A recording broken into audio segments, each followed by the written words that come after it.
Hello students, welcome to my channel. तो इससे पहले हमने क्वेश्चन कैश फ्लो स्टेटमेंट के जो क्वेश्चन हैं एमसीक्यू में वो स्टार्ट किए थे और आज हम उसको आगे कंप्लीट करेंगे कैश फ्लो स्टेटमेंट के जो एमसीक्यू है। तो देखो, आपको 61 क्वेश्चन से स्टार्ट करना था, तो यहाँ पर 61 क्वेश्चन से हम स्टार्ट करेंगे। कैश फ्लो स्टेटमेंट में इनफ्लो क्या है, मतलब which of the following is a cash inflow? Borrowing incurred any liabilities, या तो फिर prepayment of loan debenture, sales of fix asset और इन्वेस्टमेंट और अर्निंग प्रॉफिट। देखो, अब आपको पता है कैश फ्लो स्टेटमेंट में एक तो कैश का एक तो इनफ्लो होता है और एक तो कैश का आउटफ्लो होता है। मतलब जहां पर आपके पास से कैश जाता है वो आउटफ्लो होता है और जहां पर आपको कैश मिलता है वो इनफ्लो होता है। अगर यहाँ पर क्वेश्चन में ध्यान से अगर आपने पढ़ा होगा तो आपको सेकंड पॉइंट में कुछ गड़बड़ दिखेगी। रीपेमेंट लिखा है। देखो, रीपेमेंट करना मतलब कि आपने लोन लिया था, उस लोन को रीपेमेंट किया, तो वो होता है आउटफ्लो। क्या होता है वो? आउटफ्लो। अगर ये पढ़ने से इतना पता चल गया कि सर ये तो आउटफ्लो होता है, मतलब क्वेश्चन नंबर 2 जो है यहाँ पर, पॉइंट नंबर जो 2 है क्वेश्चन के अंदर, वो रॉन्ग है। वो तो आंसर में आना ही नहीं चाहिए। मतलब समझो कि ये डी वाले क्वेश्चन में देखो 2 नंबर दिख रहा है, मतलब डी वाला क्वेश्चन रॉन्ग है। यहाँ पर भी 2 नंबर दिख रहा है, मतलब ये तो आंसर नहीं आना चाहिए। यहाँ पर भी 2 नंबर दिख रहा है, देखो ये तो आंसर नहीं आना चाहिए। मतलब बच क्या गया? मतलब अगर आप देखो तो थोड़ी स्मार्टनेस अगर आप यूज करोगे तो काम आ जाएगी आपके लिए यहाँ पर इस क्वेश्चन के लिए। तो यहाँ पर ये इनफ्लो हो गया, यहाँ पर भी ये इनफ्लो हो गया और ये भी इनफ्लो हो गया, क्योंकि ये सबसे पैसा आपको मिलता है। आप पैसा बोरो करोगे, उधार लोगे, तो भी आपके लिए कैश इनफ्लो है। आप पैसा से फिक्स एसेट में जो लगाया है वो अगर आप बेच दोगे तो भी आपको पैसा मिलेगा, और अर्निंग प्रॉफिट तो आपको पैसा मिलता ही। ठीक है, तो चलिए आगे बढ़ते हैं। चलिए प्रैक्टिकल क्वेश्चन पे आते हैं। यहाँ पर बोला इन अ कंपनी, और एक सेकंड यहाँ पर थोड़ी मिस्टेक है, ये ऑपरेटिंग लिख दिया है, ओपनिंग आएगा, opening balance. Okay, opening balance of investment was 25,000 and closing balance was 30,000। मतलब देखो, आपको एक इन्वेस्टमेंट अकाउंट बना देना है। यहां पर इन्वेस्टमेंट अकाउंट, ये डेबिट साइड हो गया, ये क्रेडिट साइड हो गया। इन्वेस्टमेंट जो होता है वो कंपनी के लिए एसेट्स होती है, और एसेट जो होती है वो हमेशा डेबिट साइड होती है, उसकी ओपनिंग बैलेंस। तो यहाँ पर लिख देंगे बैलेंस ब्रॉट डाउन, मतलब ओपनिंग बैलेंस ये 25,000, और यहाँ पर क्लोजिंग बैलेंस लिख देंगे। तो क्लोजिंग बैलेंस जो है वो अपने पास 30,000 है, तो ये 30,000 लिख दिया। उसके आगे की बात करें तो आपको बोला गया है क्वेश्चन के अंदर, some investment were sold for 4250। मतलब जो इन्वेस्टमेंट बेचा होगा वो यहाँ पर लिखना होता है बाय बैंक, मतलब जो इन्वेस्टमेंट सोल्ड किया 4250। और अगर आप आगे बढ़ो तो new investment were purchase worth ₹9,000। मतलब आपका न्यू इन्वेस्टमेंट जो परचेस है वो यहाँ पर लिखते हैं डेबिट साइड टू बैंक। क्या लिखना होता है? परचेस। ओके, नाउ आपको फाइंड आउट क्या करना है, बोला फाइंड आउट क्या करो, तो यहाँ पर बोला find out profit earn on investment sold. मतलब ये जो इन्वेस्टमेंट आपने बेचा ना, उसके पर प्रॉफिट कितना कमाया होगा। तो देखो यहाँ पर अगर आप चेक करो तो कौन सी साइड ज़्यादा बैलेंस दिखा रही है, मतलब कौन सी साइड का टोटल ज़्यादा होता है। ये 34,250 होगा, और ये 34,250 यहाँ पर लिखेंगे तो इन दोनों का टोटल सिर्फ 34,000 ही हो रहा है। मतलब 250 का यहाँ पर डिफरेंस आ रहा है, और ये जो डिफरेंस है ना वो अपना प्रॉफिट एंड लॉस अकाउंट में जाता है, जो कि हमारा इन्वेस्टमेंट को बेचने से होने वाला प्रॉफिट है। और अगर डिफरेंस यहाँ पर आता ना, मतलब क्रेडिट साइड डिफरेंस आता ना, तो वो लॉस होता। लेकिन यहाँ पर पूछा है फाइंड आउट प्रॉफिट, तो 250 आपका प्रॉफिट होगा। ठीक है, तो आपका आंसर होगा 250। ठीक है, तो देखो ऐसे प्रैक्टिकल एमसीक्यू पूछ सकते हैं आपको। ठीक है, जहाँ पर एक एक दो दो अकाउंट बनाना होगा, ज़्यादा नहीं बनाना होगा, तो आप उसको पहले कंप्लीट करिए।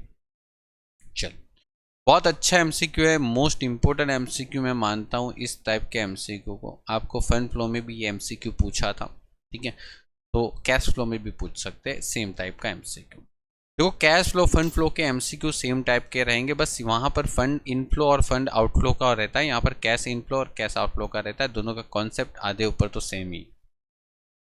द बैलेंस शीट बताती है कि 31/3/2018 the company so the balance of profit and loss account 11,200 and 31/3/2019 पे 13,600 का प्रॉफिट दिख रहा है। मतलब देखो आपका पहले प्रॉफिट इतना था 11,200, बाद में प्रॉफिट 13,600 हो गया, तो आपका प्रॉफिट में इंक्रीज कितना हुआ, इंक्रीज इन प्रॉफिट, मुझे ये बताओ। मतलब 13,600 का प्रॉफिट हुआ, जबकि पहले सिर्फ 11,200 का था। तो कंपनी ने नया प्रॉफिट कितना कमाया होगा वो आपको मिल जाएगा, बोले कि 2,400 प्रॉफिट कमाया। कितना, 2,400। ठीक है, क्लियर। पहले प्रॉफिट जो था उससे अभी बढ़ गया प्रॉफिट। अभी यहां पर आपको पता है, मैंने आपको कुछ चीज बोली थी कि भाई नॉन कैश एक्सपेंस को ऐड करते जाओ। जैसे यहां पर आपको बोला गया provision made for the depreciation, depreciation is a not cash expense, और प्रोविजन फॉर टैक्स जो होता है वो भी आपका कैश एक्सपेंस नहीं होता, वो सिर्फ एक प्रोविजन है। मतलब आपने सिर्फ प्रोवाइड किया गया कि इतना टैक्स पे करेंगे, ये टैक्स पे नहीं किया है, ध्यान रखना, ये सिर्फ प्रोविजन है। तो यहां पर इन दोनों चीज़ों को ऐड कर देंगे, डेप्रीशिएशन ओके कितना 15,000, और यहाँ पर टैक्स जो है टैक्स प्रोविजन वो 3,000 ओके ओके, इतना ऐड कर दो। उसके बाद अगर बात करें तो यहाँ पर बोला गया during the year investment costing 12,000 were sold 12,400, मतलब 12,000 का इन्वेस्टमेंट। मतलब समझो कि एक इन्वेस्टमेंट था जिसकी कॉस्ट सिर्फ 12,000 थी, उसको उन्होंने 12,400 में बेच दिया, मतलब सोल्ड कर दिया। तो अगर आप देखो तो यहां पर 400 रुपये क्या कमाया होगा, प्रॉफिट कमाया होगा। और ऐसा ही दूसरी पॉइंट ये बताया कि एक मशीनरी थी जो 18,000 की थी, जो उन्होंने सोल्ड कर दी 18,500, और profit made on both was credited to the profit and loss account. मतलब एक इन्वेस्टमेंट एक मशीनरी थी जो 18,000 की थी, जो उन्होंने सोल्ड कर दी 18,500 में। तो यहां पर भी उन्होंने 500 का क्या कमाया था, प्रॉफिट। अब ये दोनों प्रॉफिट उन्होंने प्रॉफिट एंड लॉस अकाउंट में कर दिया है क्रेडिट, जो कि ये प्रॉफिट अपना नॉन कैश प्रॉफिट होता है। तो ये प्रॉफिट यहां से क्या हो जाता है, लेस हो जाता है। मतलब प्रॉफिट ऑन इन्वेस्टमेंट और प्रॉफिट ऑन मशीनरी, क्योंकि ये प्रॉफिट अपना नॉन ऑपरेटिंग प्रॉफिट होता है। तो नॉन ऑपरेटिंग प्रॉफिट हम कंसीडर नहीं करते, हम उसको लेस कर देते। तो 400 और 500 यहां से लेस कर देंगे, ठीक है। और आपको क्वेश्चन में ये बोला गया कि during the year 20,000 was paid for the dividend, और डिविडेंड जो होता है ना वो हमारी फाइनेंशियल एक्टिविटी का पार्ट होता है, तो इसीलिए यहां पर डिविडेंड जो है वो ऐड कर देते हैं। तो डिविडेंड जो होता है वो ये हम जो करने वाले हैं ना, हम जो कर रहे हैं प्रॉफिट इनफ्लो, मतलब जो प्रॉफिट निकालते वो ऑपरेटिंग प्रॉफिट के लिए निकालते, तो ऑपरेटिंग प्रॉफिट में डिविडेंड क्या हो जाता है, ऐड हो जाता है। तो यहाँ पर 20,000 हम ऐड कर देंगे, बराबर। अब इसको ऐड लेस करके आप काम करो, देखो क्या आंसर आ रहा है, 2,400 प्लस 15,000 प्लस 3,000 माइनस 400 माइनस 500 और फिर 20,000 को ऐड करो, कितना आ रहा है 39,500 आपका आंसर आ 39,500। और ये आपका आंसर यहाँ पर है, ये रहा, चेक कर लो। तो देखो ये थोड़ा कैलकुलेटिव क्वेश्चन है, ठीक है। तो ऐसे 2 मार्क्स में आपको एमसीक्यू पूछ सकते हैं, तो याद रखो इसको कैसे करना है। ओके, आगे बढ़ते एक और प्रैक्टिकल एमसीक्यू। आपको यहाँ पर ये बोला गया है कि प्रोविजन फॉर टैक्सेशन, मतलब यहाँ पर प्रोविजन फॉर टैक्सेशन का अकाउंट्स बना दो। प्रोविजन फॉर टैक्स, और प्रोविजन फॉर टैक्स के लिए यहाँ पर डेबिट और ये क्रेडिट। अब प्रोविजन जो होता है ना वो लायबिलिटी होती है, तो लायबिलिटी का जो बैलेंस होता है वो balance brought down credit side रहता है, जो कि ओपनिंग बैलेंस आपके पास है 48,000, और यहाँ पर जो क्लोजिंग बैलेंस रहेगा बैलेंस कैरी डाउन वो आपके पास यहाँ पर है 56,000, तो ये आपका 56,000 आ गया। अभी क्वेश्चन में आपको क्या बोला, income tax 42,000 was paid during the year. ये जो इनकम टैक्स पेड करते हैं वो यहाँ पर डेबिट साइड आता है टू बैंक, ओके। और आपको बोला गया है what amount of provision for taxation should be made during the year. कितना प्रोविजन हम मेड मतलब बनाएंगे इस साल, तो वो यहाँ पर आता है प्रॉफिट एंड लॉस अकाउंट, मतलब उसको बोलते हैं करंट प्रोविजन। क्या बोलते हैं, करंट प्रोविजन। और ये फाइंड करने के लिए आपको सीधा सीधा इसका बैलेंस कर लेना है, 42,000 प्लस 56,000 मतलब कितना हो जाएगा 98,000। और ये 98,000 में से अगर आप 48,000 को लेस कर दो तो यहाँ पर आपको परफेक्ट फिगर मिल जाता है 50,000 रुपये का। तो ये आपका आंसर आ गया, आंसर नंबर सी, ठीक है। तो देखो इसी तरीके से काम करना है, ये आपका बैलेंस वैल्यू आता है। तो आपको छोटे छोटे अकाउंट्स भी पूछ सकते हैं, पूछे भी हुए थे लास्ट ईयर, ठीक है। तो आप उसको कंप्लीट करिए। चलिए आगे बढ़ते हैं next topic, provision for depreciation. आपको एक प्रोविजन फॉर डेप्रिसिएशन का अकाउंट्स बनाना पड़ेगा, सीधी बात है। मशीनरी के ऊपर 60,000 था और इस तारीख का था 31/3/2018 and 70,000 as on 31/3/2019. During the year, machinery costing 40,000 having a book value after depreciation 28,000 and sold 32,000. What amount of depreciation must have been charged to the profit and loss account? Okay, देखो एक सीधी सीधी चीज समझो, आपको यहाँ पर provision for depreciation account बनाना है और उसका डेबिट और यहाँ पर क्रेडिट। और प्रोविजन फॉर डेप्रिसिएशन का जो बैलेंस होता है वो पहले ओपनिंग बैलेंस जो होता है वो क्रेडिट साइड आता है, ठीक है। ये भी याद रखना पड़ता है आपको, ये भी आपको पता होना चाहिए। और जो क्लोजिंग बैलेंस है वो डेबिट साइड आता है। यहाँ पर आपके पास 60,000 अमाउंट था, ये रहा, और इसके बाद यहाँ पर 70,000 अमाउंट। अब यहाँ पर जो 4 डिटेल्स आती है उसमें से एक डिटेल्स यहाँ पर आती है जिसमें लिखते थे प्रॉफिट एंड लॉस अकाउंट, मतलब ये होता है करंट डेप्रिसिएशन, ये होता है करंट डेप्रिसिएशन। मतलब जो आपको क्वेश्चन में पूछा है ना कि depreciation must have been charge to the profit loss account, वो यहाँ पर आएगा।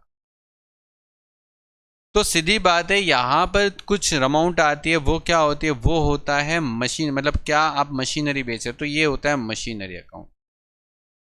और यहाँ पर कौन सा डेप्रिसिएशन आता है, तो जो मशीन बेच देते हैं ना उसका डेप्रिसिएशन आता है, मतलब डेप्रिसिएशन ऑफ मशीनरी जो बेच दिया होता है, ठीक है। डेप्रिसिएशन ऑफ मशीनरी, जो मशीनरी हमने बेच दिया होता। अब पता कैसे चलेगा जो मशीन बेचा उसका डेप्रिसिएशन कितना होगा, तो देखो बताता हूँ। आपके पास मशीनरी की कॉस्टिंग है, मशीनरी की कॉस्टिंग कितनी कॉस्टिंग है, बोले कि 40,000 कॉस्टिंग है, ओके।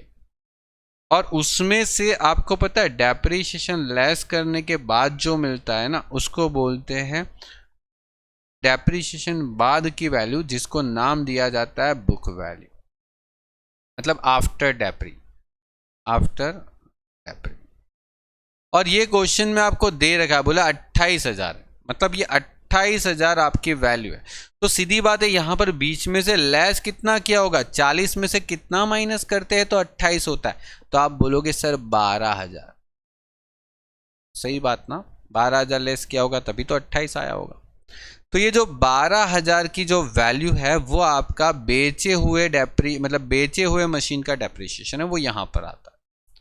और इसको टोटल करेंगे तो 82,000, यहाँ पर 82,000 और ये डिफरेंस आएगा 22,000। आपका आंसर हो गया डी 22,000। देखो हाँ, अब यहाँ पर बहुत सारे स्टूडेंट को ये डाउट आएगा सर उसने बेचा भी तो है 36,000 का, लेकिन बेचने पे तो मशीनरी अकाउंट्स में एंट्री जाती है, ठीक है, और बेचने पे तो आपको प्रॉफिट लॉस होता है। तो यहाँ पर अगर 28,000 का मशीन अगर 36,000 में बेचा है उसने, मतलब उसने सोल्ड किया 36 में, तो 28 की चीज़ अगर 36 में बेची तो 8,000 का क्या हुआ, आपको प्रॉफिट हुआ। और ये प्रॉफिट कहाँ जाता है, तो P&L अकाउंट में जाता है। लेकिन उसकी कोई ज़रूरत है क्या क्वेश्चन में, सोचो ज़रा। जब क्वेश्चन के अंदर पूछा ही कौन सी डिटेल है कि हमें डेप्रिसिएशन करंट ईयर में कितना चार्ज करना चाहिए, मतलब 22,000, तो इसको क्या करोगे, क्यों फालतू की कैलकुलेशन करोगे, जितना काम की चीज़ है उतनी कैलकुलेशन करो, ठीक है। चलो आगे बढ़ते हैं नेक्स्ट टॉपिक पर। चलिए, यहाँ पर बोला गया a company investment account, a company's investment account show that 3 lakhs as a opening balance, okay, and 360 as a closing balance. Some investments sold, okay, at the price 40,000 during the year, and some new investment were worth rupees 1,20,000 were purchased, okay. Find out the loss. देखो यहाँ पर loss पूछा है, यहाँ पर क्या पूछा है, लॉस पूछा। तो आपको यहाँ पर भी इन्वेस्टमेंट अकाउंट ही बनाना होता है, ठीक है। Investment account,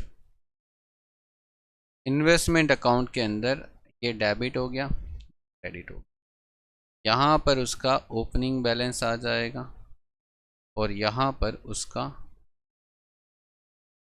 closing balance.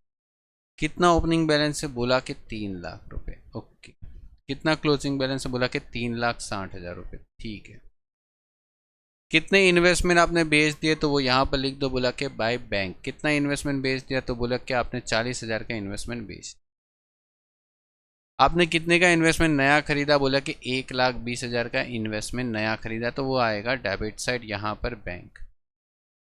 मतलब परचेस किया तो यहाँ पर लिख दो डेबिट साइड, और बेचा तो यहाँ पर लिख दो क्रेडिट साइड।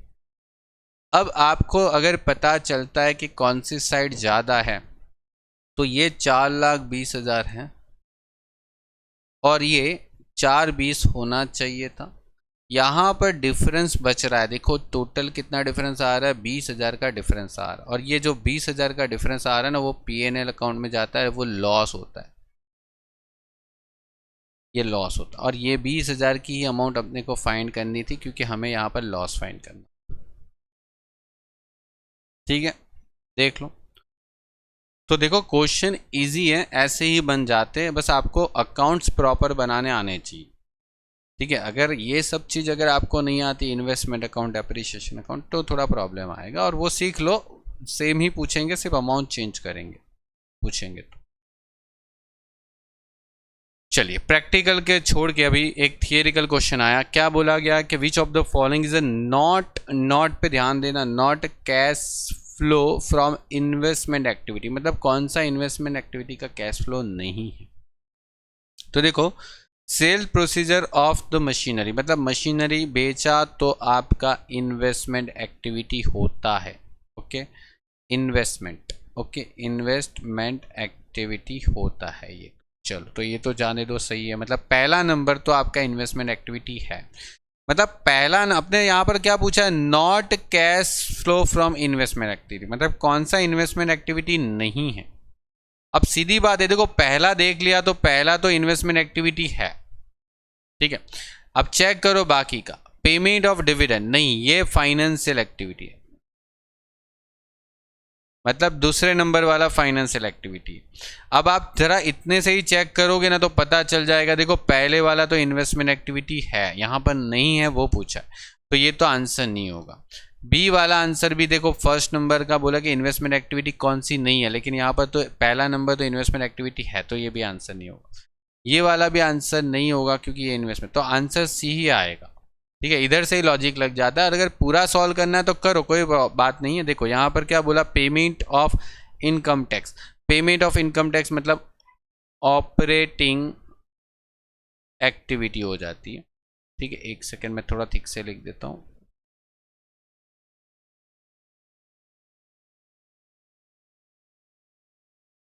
ऑपरेटिंग एक्टिविटी हो जाती है। और यहाँ पर रिडेम्पशन ऑफ डिबेंचर, ये भी एक फाइनेंशियल एक्टिविटी हो जाती है।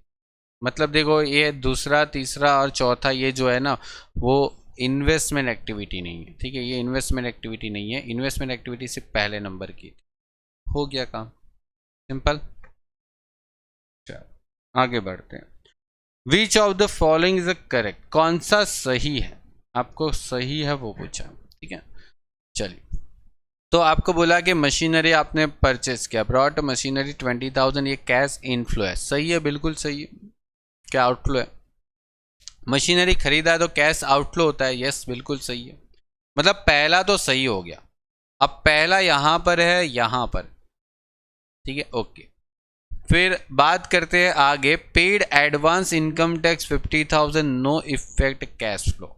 Okay, purchase a goods for goods of ₹10,000 on credit, no effect on cash flow. Okay, देखो गुड्स क्रेडिट पे परचेस करते हैं ना, गुड्स को अगर क्रेडिट पे परचेस करते हैं तो इसका मतलब क्या होता है, गुड्स मतलब क्या होता है, स्टॉक। ओके, और जो क्रेडिट पे परचेस करते हैं वो हो जाता है क्रेडिटर्स। तो अगर करंट एसेट्स और करंट मतलब समझो स्टॉक आपने परचेस किया, वो स्टॉक बढ़ गया, और क्रेडिटर परचेस किया, क्रेडिटर्स कम हो गया, तो ओवरऑल देखे जाए ना तो आपकी वर्किंग कैपिटल जो है ना, वर्किंग कैपिटल, उसमें कोई चेंजेस ही नहीं आएगा। ठीक है, कैसे, देखो समझाता हूँ, एक चीज समझो, मैं आपको एक बहुत अच्छे से समझाता हूँ, एक एग्जाम्पल देके। देखो, जैसे आपको वर्किंग कैपिटल का मतलब पता होना चाहिए, क्या होता है, करंट एसेट में से करंट लायबिलिटी लेस कर।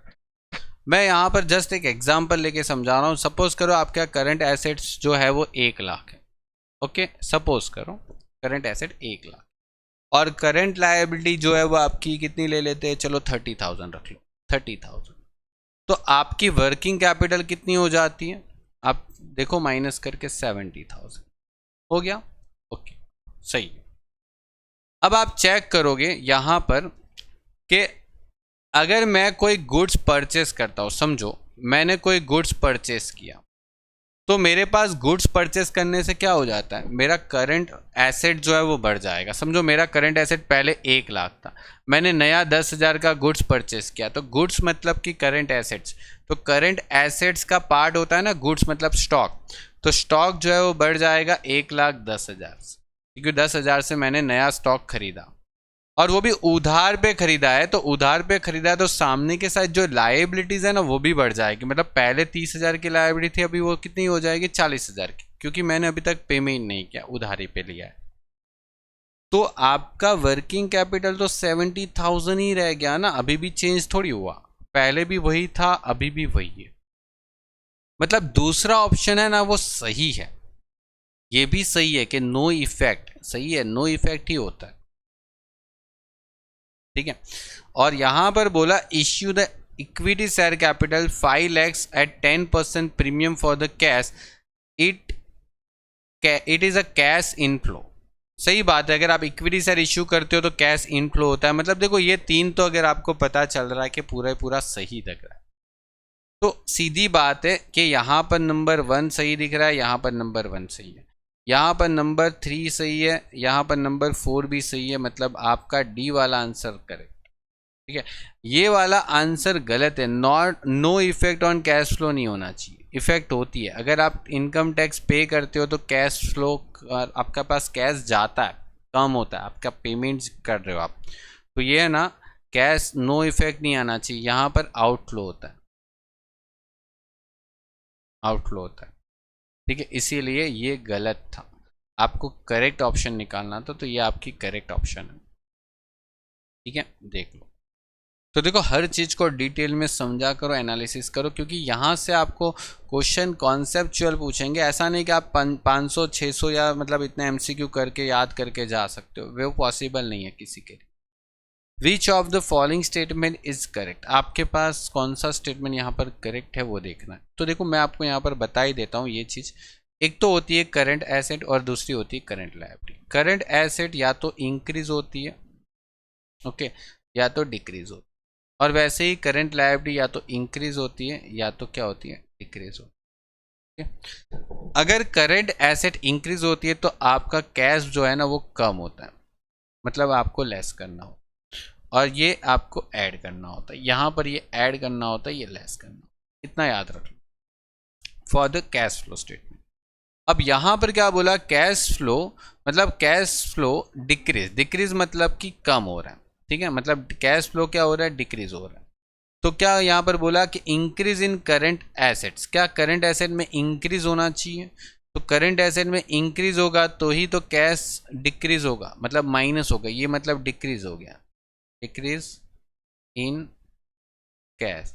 यहाँ पर हो जाएगा इंक्रीज इन कैश, यहाँ पर हो जाएगा इंक्रीज इन कैश, और यहाँ पर हो जाएगा डिक्रीज इन कैश।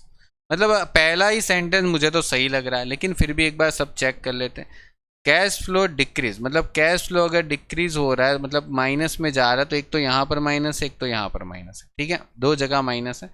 लेकिन उसके साथ साथ क्या होना चाहिए, डिक्रीज इन करंट एसेट, तो डिक्रीज नहीं होता, करंट एसेट में क्या होता है, इंक्रीज होता है, ये गलत है। और इंक्रीज इंक्रीज मतलब दो जगह इंक्रीज हो रहा है, एक तो यहाँ पर इंक्रीज हो रहा है, एक तो यहाँ पर इंक्रीज हो रहा है कैश फ्लो में।